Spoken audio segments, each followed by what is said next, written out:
नमस्कार दोस्तों, मैं शशि असवाल अपनी योग कक्षा करो योग रहो निरोग की पाठशाला में आपका हार्दिक स्वागत करती हूँ।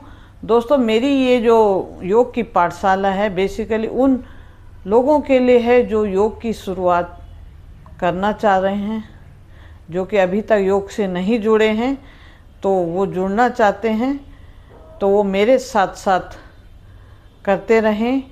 मेरी इससे पीछे वाली वीडियो भी देख के वो शुरुआत से कर सकते हैं। तो ये इस पाठशाला के आज हमारा 6वां दिन है, तो मैं स्टेप बाय स्टेप आपको इसमें सारी चीज़ें कराती हूँ कि किस तरह से हम कक्षा की शुरुआत करते हैं। तो आइए मेरे साथ, आज हम करेंगे योग की पाठशाला में प्राणायाम। मैंने आपको शुरू में कराया था मंत्रों का उच्चारण की एक वीडियो डाली है, आप उसे देख के कीजिए। फिर उसके बाद योगिंग जॉगिंग एक्सरसाइज, फिर सूर्य नमस्कार, और इसके बाद हम सूर्य नमस्कार करने के बाद बैठ के आज हम ये प्राणायाम करने जा रहे हैं। तो आप भी मेरे साथ साथ कीजिए। सुखासन, सिद्धासन, पद्मासन, कोई भी आसन लगा लेंगे जिसमें भी आप सुखपूर्वक बैठ सकें, आपके घुटने दर्द ना करें, आप ज़्यादा देर तक बैठ सकें। तो करेंगे हम प्राणायाम। ज्ञान मुद्रा, ध्यान मुद्रा लगा लें। पहली उंगली को अंगूठे के टिप्स से लगाएंगे। गर्दन सीधी, रीढ़ की हड्डी बिल्कुल सीधी। सबसे पहले थोड़ा शरीर को सामान्य करने के लिए लंबे गहरे श्वास लें।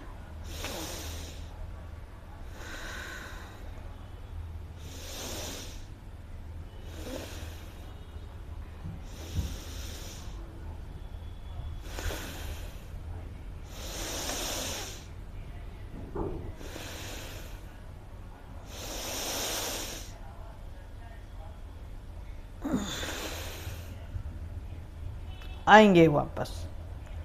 तो सबसे पहले हम करेंगे भस्त्रिका प्राणायाम। भस्त्रिका प्राणायाम के बारे में आपको बता देना चाहती हूँ कि ये हमारे कफ से संबंधित जो भी समस्याएं, वात और कफ से संबंधित जो भी हमारे शरीर में बीमारियां होती हैं, हमारे जो वात, पित्त और कफ के तीनों दोष जो हैं वो असमान अगर होते हैं तो ये हमारे उनको ठीक करने का काम भस्त्रिका प्राणायाम के द्वारा किया जाता है। गले से संबंधित जो भी समस्या है, कफ है, साइनस है, तो इसके लिए हम भस्त्रिका प्राणायाम करेंगे। भस्त्रिका प्राणायाम हम 4 विधि से करते हैं, लेकिन यहाँ पे मैं आपको सिर्फ एक चौथी विधि से ही भस्त्रिका प्राणायाम कराऊंगी। सिर्फ हम 2 मिनट करेंगे। इसकी जो लंबी वीडियो, आपको इसके बारे में पूरी अधिक से अधिक जानकारी लेनी है तो आप मेरे पीछे के वीडियो, मेरे चैनल को खोल के कोई भी वीडियो इसकी भस्त्रिका प्राणायाम की देख सकते हैं। तो करेंगे भस्त्रिका प्राणायाम। दोनों नासिका से धीरे धीरे धीरे धीरे श्वास भरना है और धीरे धीरे फिर उतनी ही देर में श्वास को बाहर निकालना है।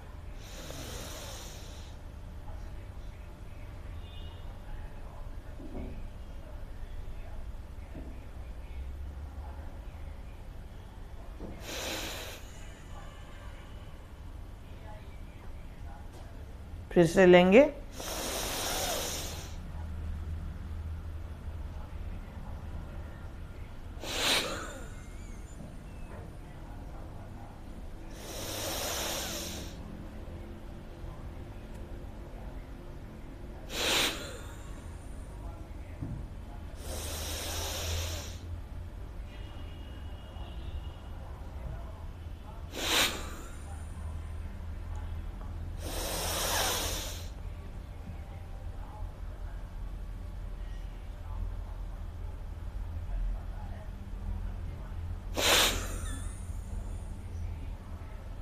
पूरी श्वास भरेंगे हम डायफ्राम तक, और उसके बाद झटके से श्वास को बाहर निकाल देंगे।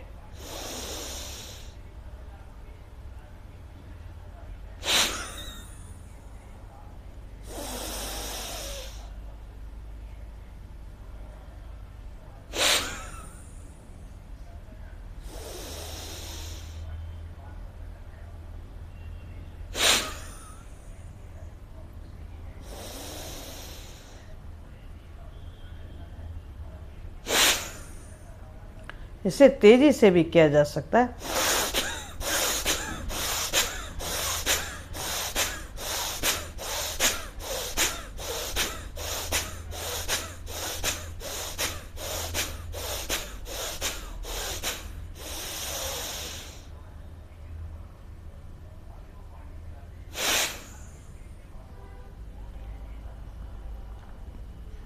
लेकिन जिनको हाई बीपी की समस्या है वो जल्दी जल्दी और तेज़ी तेज़ी से ना करें, वो पहले वाला ही करें। लंबा गहरा श्वास भरें और फिर झटके से श्वास को बाहर छोड़ें।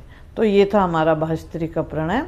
इसके बाद हम थोड़ा सा सूक्ष्म व्यायाम कर लेंगे, क्योंकि पैरों को ज़्यादा देर तक खोल के रखने से पैरों में दर्द शुरू हो जाता है, घुटनों में दर्द शुरू हो जाता है। तो इस तरह स्ट्रेचिंग करें, पंजों को अपने चेहरे की ओर लाएं, दंडासन में बैठे, फिर आगे ले जाएं। फिर इससे घुटनों में भी बहुत फ़ायदा होता है, घुटनों का दर्द भी होता है, कम होता है, घुटनों की एक्सरसाइज होती है। उंगलियों को ऐसे करें, इस तरह से बीच बीच में थोड़ा हमें इस तरह से शरीर को खोल के और पंजों को आगे पीछे करके और अपने शरीर का ध्यान रखना है। अब आ जाएंगे नेक्स्ट प्राणायाम की ओर चलते हैं। अब हम करेंगे इसके बाद कपालभाति प्राणायाम। सुखासन, सिद्धासन, पद्मासन, कोई भी आसन लगा लें। इसमें हम जिनको गैस, एसिडिटी, कब्ज की समस्या है वो वायु मुद्रा के साथ अपान मुद्रा भी लगाते हैं। इस तरह से रखेंगे, हाथ बिल्कुल सीधे, गर्दन बिल्कुल सीधी, शरीर बिल्कुल ढीला, कोई खिंचाव नहीं, कोई तनाव नहीं, और सामने देखेंगे और बिल्कुल एकदम बिल्कुल नॉर्मल होके हमें इस तरह से पेट को अंदर करते हुए श्वास को बाहर फेंकना है। एक बार में हम कितने स्ट्रोक लगाएंगे? 100। उसके बाद फिर लंबा गहरा श्वास लेंगे, फिर 100। देखते हैं कहाँ तक हम लोग करेंगे।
सौ करने के बाद लंबा गहरा सांस लें।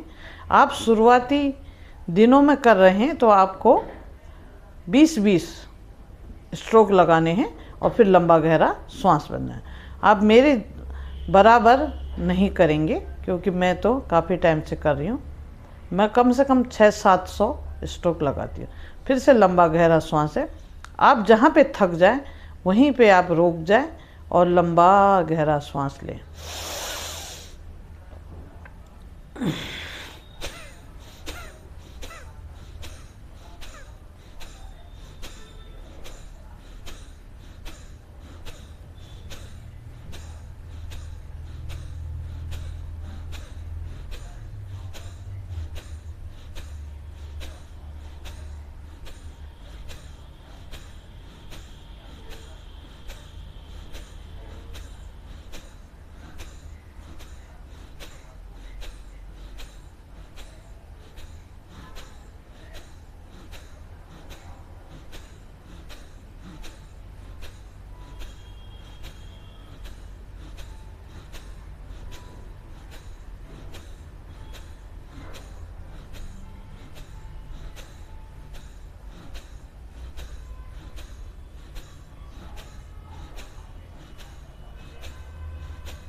फिर से 100 होने के बाद मैं लंबा गहरा सांस ले रही हूँ। आप 100 पूरा नहीं करेंगे, आप 20-20 स्ट्रोक लगा के लंबा गहरा सांस लेते रहिए।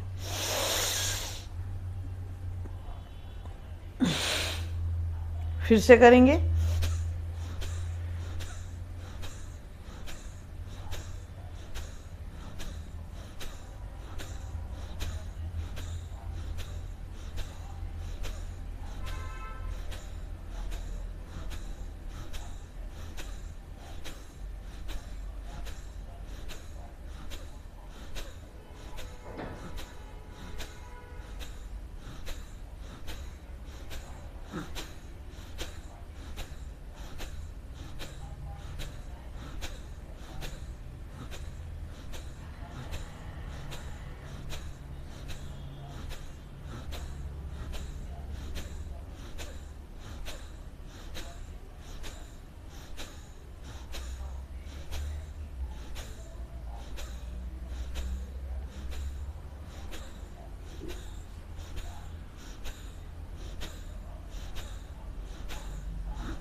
फिर से 100 होने के बाद मैं लंबा गहरा सांस ले रही हूँ।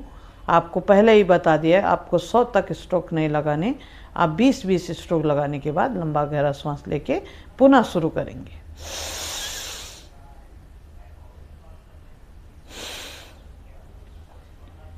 फिर से करते हैं।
फिर से लंबा गहरा सांस लें।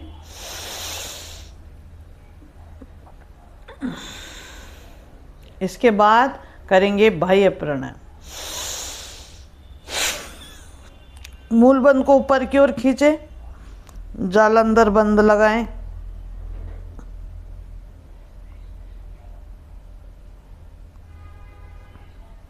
फिर से जालंधर बंद खोलें और मूल बंद को लगा ही रहने दें। फिर से एक बार करेंगे।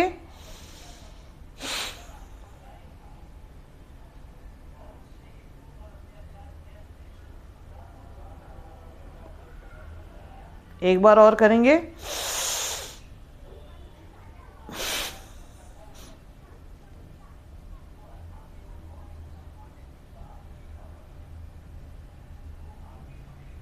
अब इसके बाद अग्निसार क्रिया।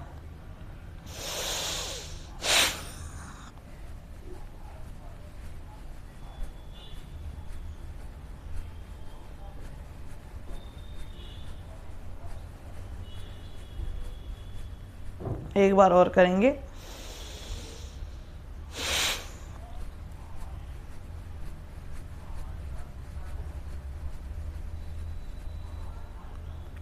अग्निसार के बाद उज्जयी। श्वासों का कुंचन करते हुए श्वासों को ऊपर की ओर खींचेंगे।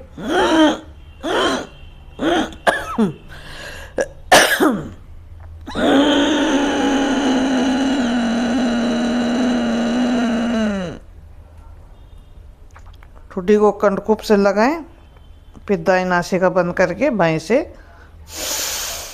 श्वास भरें। एक बार और करेंगे।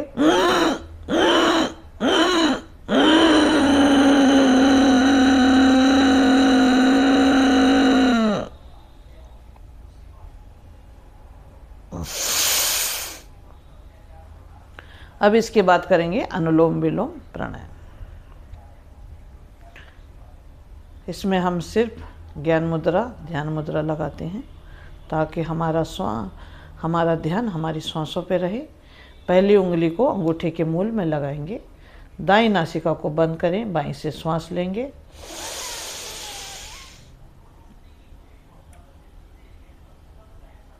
अब फिर बाईं को बंद करें, दाईं से श्वास बाहर निकालें, फिर दाईं से लेंगे और बाईं से बाहर निकालेंगे। इस तरह से हमारा एक चक्र पूरा हुआ। इस तरह के हम 15 या 20 चक्र करेंगे।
इस तरह से अनुलोम विलोम प्राणायाम भी हमारा पूरा हो गया।